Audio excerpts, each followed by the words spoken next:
This is a PSA for any of the ladies that have been seriously considering divorcing their husband. Protect your right to choose what is best for you and your kids before it's taken away. You don't want to be this guy is kind of the point of this video. Believe it or not, Katie actually rejected me when we were in high school. Babe, I ran into your ex today. Oh, Chad? No. Zach? No. Harry? No. Jake? I used to party a lot, but those days are over. Now I'm ready to settle down. Oh my God, there's Michael. Baby, I haven't seen you since the Eiffel Tower. This is a pretty girl who runs a little TikTok here. I was talking to one of my guy friends that was explaining to me how easy it is to scare off a high-value man. Notice she's biting her lip, looking at him in a very flirtatious way and shaking her hips while Ben Affleck watches her do that. Looking right at her. Looking right at her. That was a moment that he knew that she was for the streets. All right, we got another one here that, kind of toes the line with the whole hissy fit thing. Like I said, we've got a few of these clips to sort of establish, some of these points. This is a PSA for. So just to sort of frame this a little better, I pulled it up and her bio said divorce recovery coach, helping you navigate single motherhood. So this is who this gal is over here. So she's doing the similar sort of thing the other one was. Let's just play this. This is a PSA for any of the ladies that have been seriously considering divorcing their husband. There's a lot of big conversations happening now that we have the results of the election, one of them being no-fault divorce. That is a type of divorce that allows you to end your marriage without needing to prove that anyone is at fault. Some lawmakers are looking to abolish that, which is going to make you divorcing your husband a lot harder. So here's what that potential change could mean for you. You're going to have to prove that your husband did something wrong, which can be even more expensive, emotionally draining, and time consuming. Legal battles over fault can keep you in an endless and very expensive fight. Removing no-fault divorce could mean higher conflict in court, which is certainly not ideal for your kids or you. Without no-fault divorce, you lose the freedom to decide when to leave your marriage. Your private decision could be left up to someone else's idea of what's right. So if you're unhappy in your marriage, now might be the time to act. Protect your right to choose what is best for you and your kids before it's taken away. Because the reasons that you want to leave your marriage are no one else's fucking business. Sign up for her how to become a single mom course now. We should get her on the show. Yeah. Yeah, we'll talk about I would that. I would love to have her on. Yeah. And by the way, guys, I've said this before.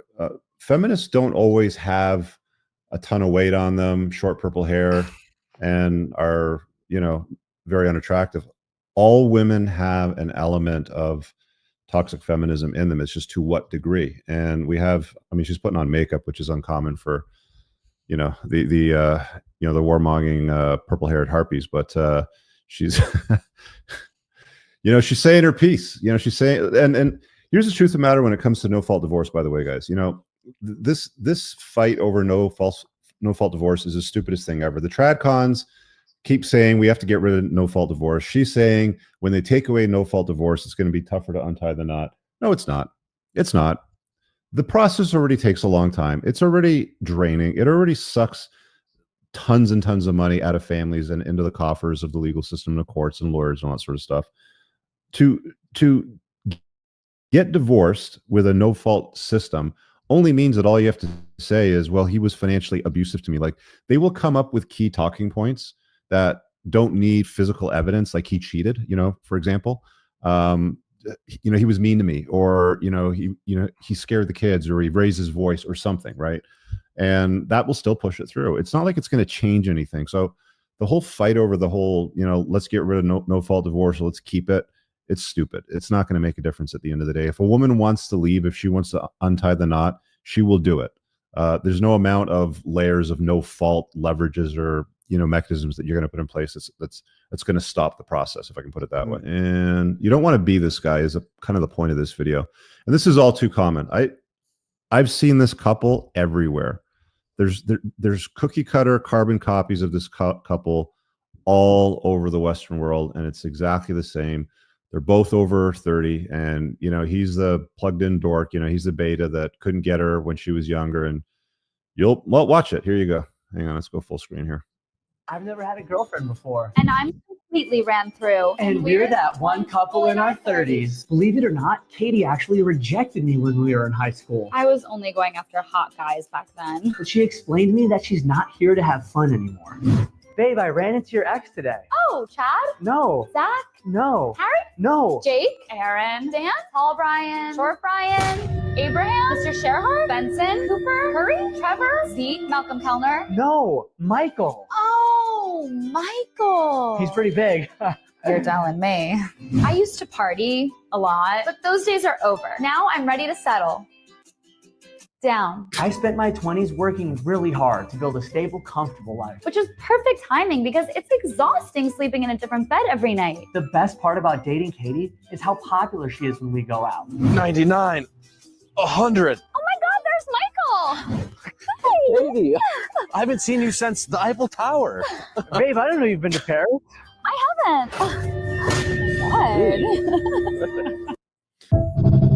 God. Those things crack me up. What do we got over here? And I captioned that: never ever marry a woman with liberal beliefs. She will never respect you or follow your lead. Do you understand? All right, let's go to the next one up over here. This is interesting. This is a pretty girl who runs a little TikTok here.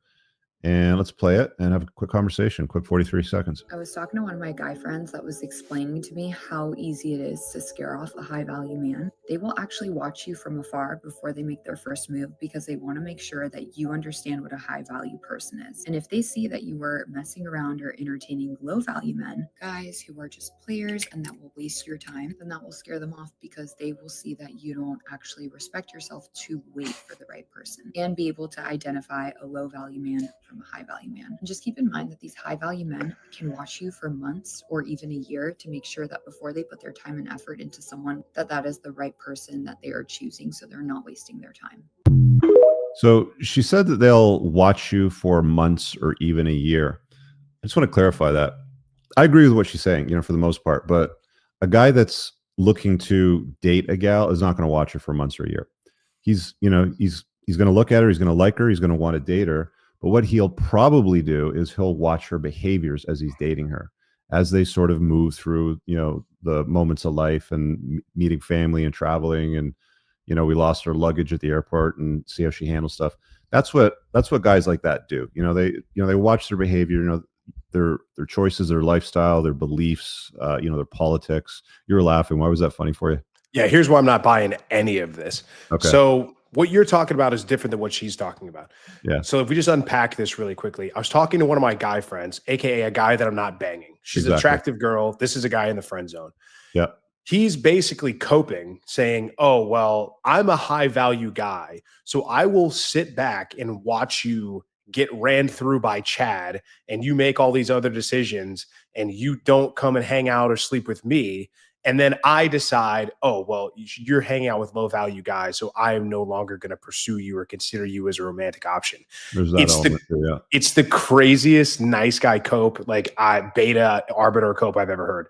I would have loved not a real to hear thing. the guy tell that story Yeah. to see what it looked like, because that would have definitely, put a fork in it. But that, I didn't want to approach her, man. I waited around for a year before I made a move because I wanted to see her get piped by a bunch of dudes first. It's like, no, dude, like that's the biggest load of crap I've ever heard. Like what you're talking about, absolutely valid, different, but not like I'm going to sit on the sidelines and watch. Yeah, that's absolutely true. Yeah, like you're not going to watch a gal for a year before you ask her out. Guys at that level, guys with that kind of influence and competence and success in life aren't sitting around watching girls for a year. He likes a girl, he's interested, he makes a move. She doesn't reciprocate, no problem. There's a million other you. Like, there's more of me than there is of you, is basically the way the guy looks at it. It's like, done, fine, move on.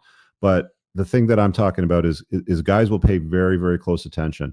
There was another video that I think I reacted to once in the car. Somebody had sent me, and she was talking about how it might have even been the same girl. In fact, I think maybe it's off the same sort of thread, but she was saying something along the lines of every woman out there wants a high value man until they get one and they realize that he has boundaries and standards and that it's work to keep him. Right. That's true. That's, I think, a mistake that a lot of chicks make is they're like, yeah, I want the best. And then they go and get it. And they're like, oh shit, I have to follow his boundaries. Really? You know, I can't go out and party till 1 o'clock in the morning on the weekends anymore with my girlfriends. Oh, I didn't know that, sort of thing. But yeah, that's the way it goes. We got what have I been telling you guys about the finish line, guys? This is a quick one, 20 seconds. If you want to meet a hot guy at Venice Run Club, I suggest not actually doing the run and being the first one at the bar after and wait for whoever's fastest to get here first. Because number one, they're fast. That's hot. Number two, I'm the only one here to flirt with. They wait at the finish line and they pick the winners, right?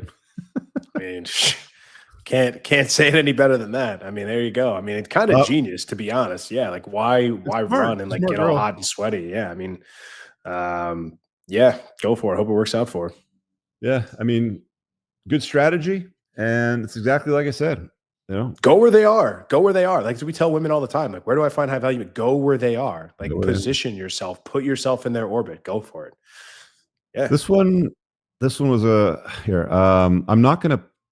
I can't play the music, but you don't need the music because it's going to copyright infringe the channel. But I just want you to watch her behavior, and that should be big enough for you guys to see. Let's hit the play button. She's just dancing some music over here. I don't know who that is, but notice she's biting her lip, looking at him in a very flirtatious way and shaking her hips while Ben Affleck watches her do that. Looking right at her. That was a moment that he knew that she was for the streets. You know, basically is what the caption says. You know, if you see your woman looking at another man like that, especially in front of you, dude, just walk away. We saw it with we go back to that Bezos clip. Lauren Sanchez, when she was looking at Leo like that. It's over, dude. Mogged. You're done. That's it. That was right in front of him. Yeah, that was such that was. I mean, that would have taken the wind out of sails for me. You know, if I was, if I was that guy and somebody made that video, that would have been tough. Just go home with him. Yeah, be like, oh, you know what? All right, you go hang out with him. Much bounce. You know, see you later. See ya.